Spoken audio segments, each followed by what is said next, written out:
Bonjour à toutes et à tous, heureux de vous retrouver sur Top Comics pour une nouvelle capsule comics, cette petite émission qui fait le tour de l'actualité des sorties en librairie. Aujourd'hui, on est d'autant plus d'actualité qu'on va parler d'une actualité très Noël avec le DC Christmas 24 histoires pour attendre Noël. Un joli bébé, hein, parce que c'est un gros volume hein, de chez Urban Comics.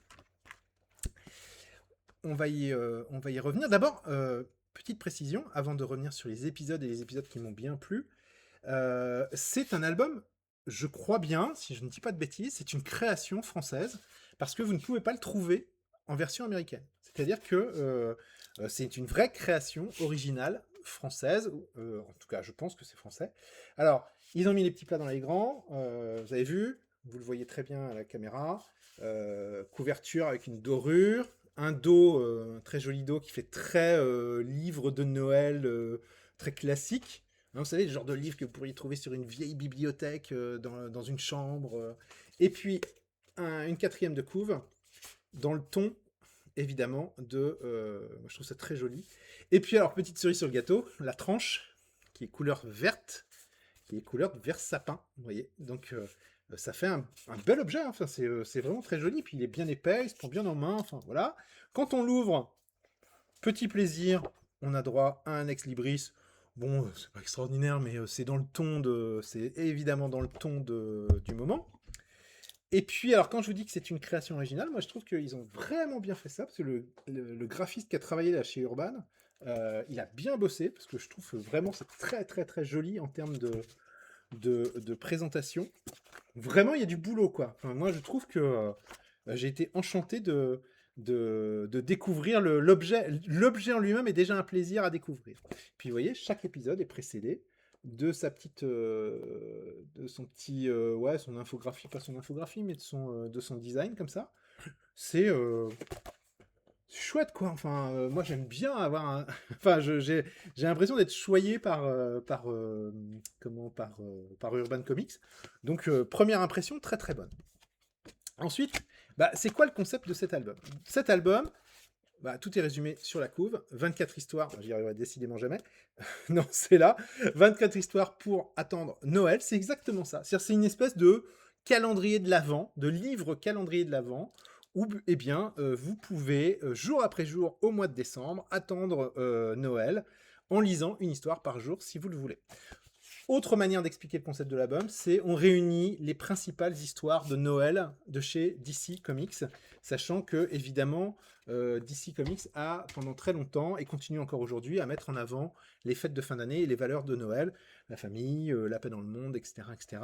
Dans certains épisodes, eh ben, c'est une compilation de ces meilleurs épisodes. Alors ça réunit quoi? Alors je vais pas vous faire les 24, je vais surtout vous parler de ceux que moi j'ai beaucoup aimé en comment dire dans l'album. Ce que j'ai beaucoup aimé, c'est par exemple le premier qui est tiré de DC Special Series 21, c'est cet épisode-là, qui est un épisode que je trouve particulièrement intéressant parce que c'est José Luis Garcia Lopez au dessin. Et José Luis Garcia Lopez, on n'en a jamais assez. Et donc, ben non, c'est comme ça qu'il faut que je le mette. Voilà, regardez ce dessin, quoi. Alors, évidemment, c'est du vieux, quoi. Hein, c'est 79. Vous voyez, j'étais en train de me demander en quelle année c'était. L'histoire, c'est les super-héros vont se rendre sur une planète et trouver une solution pour résoudre le problème des différents peuples qui sont sur cette planète. C'est c'est vraiment très, très, très chouette. Vous voyez, et on est bien dans l'esprit de Noël. Décidément, je tape mon micro au fur et à mesure. Il ne m'a rien fait. Autre épisode, alors là, on est dans ces épisodes marrants, on est en 67. C'est l'épisode The Silent Night of Batman dans Batman 219. C'est Neil Adams au dessin et Mike Friedrich au scénario.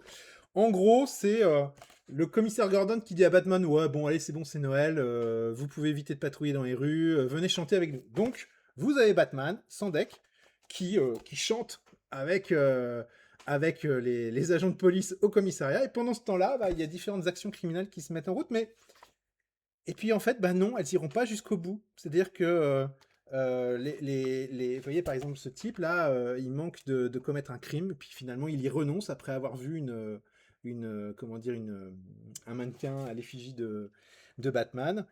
Et la moralité de l'histoire, c'est, écoutez, il y a des petits miracles le soir de Noël, et c'est la douce nuit de Batman. Voilà un petit peu le genre d'épisode que l'on peut trouver. Autre exemple qui me plaît beaucoup, celui-là il est vraiment super cet épisode, Le Courrier de Métropolis, c'est un des meilleurs de cet album. Il date de 91, c'est Superman 64, c'est Dan Jurgen et Jackson Guice. En fait, c'est Batman qui se rend au Daily Planet et qui il explique que chaque année, en fait, il vient pendant 3 jours lire le courrier, tout le courrier qu'il attend, qui a été envoyé au Daily Planet. Et ça le réjouit pas, en fait, il aime pas faire ça, parce qu'il se rend compte, en fait, qu'il peut pas régler tous les problèmes du monde. Et pourtant, il va essayer d'en régler quelques-uns. Donc, parce que les gens lui envoient des courriers pour lui demander de les aider, en fait, tout simplement. Et il y a, par exemple, ce moment assez déchirant où un petit garçon,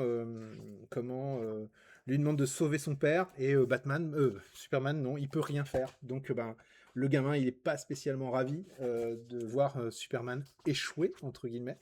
C'est une très très belle histoire que je vous invite à découvrir. Et puis évidemment, bon, ça finit bien, il y a quand même le Père Noël, hein, je vous rassure. Mais c'est rigolo tout plein. Alors celle-là est pas mal aussi. Ça démarre assez trash, hein, vous voyez, Batman qui se fait mordre par un chien. Pourquoi? C'est parce que c'est un chien du Joker. Que Batman... Alors c'est pas Batman qui va le récupérer, c'est Alfred. Et Alfred, vous voyez, le chien, il est complètement zinzin, hein, à cause du Joker. Et Alfred va le rééduquer. Il va le rééduquer au fur et à mesure pour l'offrir à Bruce. Et c'est une très très jolie histoire, assez courte, de Tom King et David Finch au dessin, et c'est très chouette. Autre exemple de petites choses qu'on trouve, c'est un vieil épisode de Wonder Woman. Alors là, pour le coup, c'est vraiment très très vintage, 1942. C'est un épisode assez sympathique. Ça aussi, c'est pas mal. Regardez, un épisode avec Harley Quinn et Poison Ivy qui, le soir de Noël, décident de faire la bringue en séduisant Bruce Wayne, en fait, en le contrôlant, en le manipulant grâce à un rouge à lèvres, j'allais dire magique, non, mais empoisonné. Et elles utilisent la carte bleue de Bruce Wayne, mais évidemment, celui-ci va se rebeller. On est évidemment dans une histoire qui est inspirée des aventures de la série animée par Paul Dini. Et, j'ai oublié son nom, non, c'est Paul Dini, et c'est Ronnie Del Carmen qui imite au niveau du dessin. Bon, on a plein d'histoires comme ça, je vous en passe quelques-unes, je vous les fais pas toutes. Il y en a des modernes aussi, hein. Enfin, n'allez pas croire qu'il y ait que du vintage, hein. Vous voyez, il y a aussi des trucs beaucoup plus modernes, avec un Flash qui va faire alliance avec les Lascars, qui va faire une trêve avec les Lascars le soir de Noël. On retrouve... Ah non, tiens, je pensais que c'était du Neil Adams, mais non. Une Justice League of America qui va résoudre un problème qui est le Père Noël est mort. On a tué le Père Noël, donc on va résoudre cette énigme. Encore une fois, un récit un peu ancien, mais très très sympathique. Alors cette histoire-là aussi est vachement bien, ça s'appelle Ex Machina. C'est tiré d'un épisode Christmas spécial. C'est Paul Chadwick au scénario et au dessin. Et en fait, c'est un type qui va se suicider dans sa voiture le soir de Noël. Et en fait, Superman va le convaincre de ne pas passer à l'acte. C'est une très très jolie histoire, très courte, mais très sympathique. Bon, je me rends compte que je suis en train de vous les faire tous les uns après les autres. Alors, je vais peut-être un petit peu accélérer parce que là, on est déjà à 8 minutes et je tiendrai jamais la barre des 10. Un épisode dessiné par Jim Aparo, scénarisé par Mike Barr, qui est Batman and the Huntress dans The Brave and the Bold. Et comme son nom l'indique, c'est une aventure qui met en scène Batman et et Huntress dans une aventure très très classique mais très sympa. Nous avons aussi le Flash de Mark Waid et de Greg Larocque, qui est très sympathique. Décidément, je suis parti pour tous vous les faire. Donc celui-là, je vais le sauter, il n'est pas terrible. Celui-là aussi, alors bon, c'est un dessin de Brett Douce, c'est l'art freeze, c'est un Orange Lantern qui est pas content de Noël et qui va finir par l'apprécier. Qui va finir par apprécier Noël. Les dessins de Brett Booth à cette époque, il s'est encore amélioré, hein. Il a fait Spawn 2025 il n'y a pas longtemps, je vous ai fait une vidéo à ce sujet. Celui-là, je vais le passer, parce que je peux pas parler de tous, alors quoique, non, je suis obligé de vous en parler. C'est un épisode qui met en scène Deadman. Alors Deadman, un épisode de Noël, et vous voyez, il rencontre une jeune femme blonde. Et cette jeune femme blonde, eh ben, c'est pas n'importe qui. En fait, c'est Kara Zor-El. Et ce qui est de rigolo, c'est que ce personnage-là, au moment où cette aventure sort, elle est décédée, elle a disparu. C'est-à-dire qu'on on n'est plus censé la retrouver. Et donc, comme quoi, il y a des miracles à Noël. C'est un épisode paru en 89, et si vous repensez à Crisis in Infinite, Kara-Zor, elle est plus là, normalement. Bref, je pense que vous aurez compris un peu le principe quand même là maintenant. Je vais pas, comme je l'ai dit, je vais pas tous vous les faire. Ah si, bon, celui-là, je suis obligé de vous le montrer. Joe Simon, Jack Kirby, c'est un épisode de Sandman, mais pas le Sandman de Neil Gaiman, le Sandman originel. Là aussi, c'est du vintage et c'est du très bien. Celui-là, je vais le passer. Celui-là aussi, on a les Titans, évidemment. Et ben, à nouveau, on a un épisode beaucoup plus moderne. Ouais. Qui colle bien. Ah, on a une petite curiosité. On a le premier épisode dessiné par Frank Miller chez DC sur Batman. Et c'est un épisode assez chouette aussi, où on retrouve un peu le style de Miller, hein, qui, pour ceux qui l'ont découvert dans Daredevil. Bon, ouais, effectivement, c'est bien Frank Miller, il n'y a pas de problème, et qui lutte contre le Père Noël. On est arrivé au 21e jour, celui-là je vais le passer. On a à nouveau un épisode type Paul Dini, Bruce Timm, je cherchais son nom, vous voyez. Voilà, c'est tiré du même album, mais c'est une autre histoire, et c'est très très chouette, j'aime bien ce duo là, Paul Dini, Bruce Timm. Voilà, et vous avez un très vieil épisode 1940 de Superman, aussi très dans l'esprit de Noël. Bon, il y a donc 25, je dis pas de bêtises, ouais, 25 épisodes. Non, 24. 24, le mec qui sait pas lire les cours.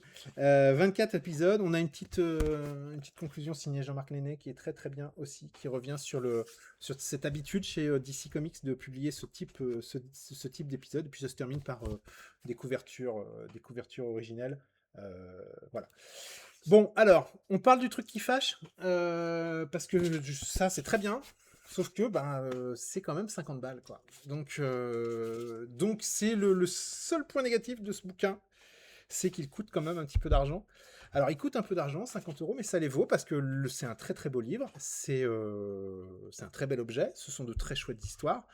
Évidemment, faut avoir envie de mettre 50 € dans un recueil qui contient que des histoires de Noël. Alors, si vous vous posez la question de savoir si c'est pas un peu redondant, moi je les ai lus d'une traite, c'est-à-dire je les ai lus d'affilée, et je trouve que le choix des épisodes chez Urban a été fait très intelligemment, c'est-à-dire que dans leur disposition, dans le rythme qui est posé, on s'ennuie pas, il y a des histoires courtes, il y a des histoires plus longues, c'est pas toujours les mêmes personnages, c'est pas toujours les mêmes époques, donc il y a une variété dans les propositions qui font que non, il n'y a pas de sentiment de redite d'un épisode à l'autre, et ça c'est quand même super agréable. L'autre élément, c'est moi que je le vois plus comme... ouais, on peut se dire 50 balles, c'est quand même un peu cher. Mais c'est un album qui peut rester dans votre bibliothèque en mode je le reprendrai les années à venir. Moi, je me vois bien dans un an ou deux le ressortir pour lire 2-3 histoires que j'aurais oubliées d'ici là. Et ça peut faire un peu une espèce d'album de référence comme ça de cette période où qu'on reprend d'année en année à la période de Noël pour se dire ah bah oui tiens voilà oui Batman contre le Père Noël etc. Ça peut être une espèce de rendez-vous de tradition qui se met en place avec vous-même ou avec quelqu'un d'autre, je sais pas, c'est vous qui voyez. Mais ça fait je trouve un bel album de Noël, de saison de Noël qui c'est-à-dire que c'est pas juste pour cette année, quoi. C'est pas l'album 2024. C'est pas décidément. Je vois 24, je dis 2024. C'est pas l'album 2024, quoi. C'est l'album des Noël chez DC. Et donc, ça peut devenir une lecture récurrente d'année en année. Bon, je suis fatigué, hein. Voilà. Donc, moi, je ne peux que vous le conseiller. Je préfère vérifier quand même. Ouais, c'est 49,90. Je ne peux que vous le conseiller, tout en sachant qu'effectivement c'est un certain coût. Et puis si vous passez par ici, c'est aussi peut-être l'occasion pour quelqu'un d'offrir ça à quelqu'un. C'est-à-dire quelqu'un qui aime les comics. Vous lui offrez ça, il est content, hein. Enfin, c'est un super album en fait. Donc ça peut être l'occasion d'un bon cadeau pour des gens qui cherchent des idées cadeaux pour des amis ou des proches qui aiment les comics. Voilà. On a fait le tour très rapidement, en 14 minutes, on a été un petit peu long, mais bon, c'est un gros pavé, quoi, donc il fallait prendre un petit peu le temps quand même. Sur ce, les amis, je vous souhaite une très très bonne journée, une très bonne soirée, faites très attention à vous, je vous dis à la prochaine. Salut, ciao ciao, bye bye.